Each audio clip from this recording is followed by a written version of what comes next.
What is up mga coin? So kahapon after kong magpa-check up, nagutom and nakita ko yung bagong Happy Meal. So ayan na nga nasa harap natin ngayon.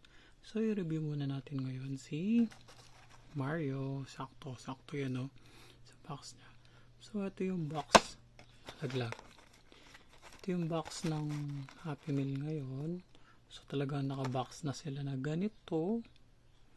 And hindi sila mukhang cheap dahil sa packaging nila ha. Tapos ito yung other side. Diba? Tapos ito yung sa likod. Same talaga siya nung sa PTS. Other side yung QR. Yung top. Which is Happy Meal logo. Tsaka yung bottom. So yan box na natin si Mario.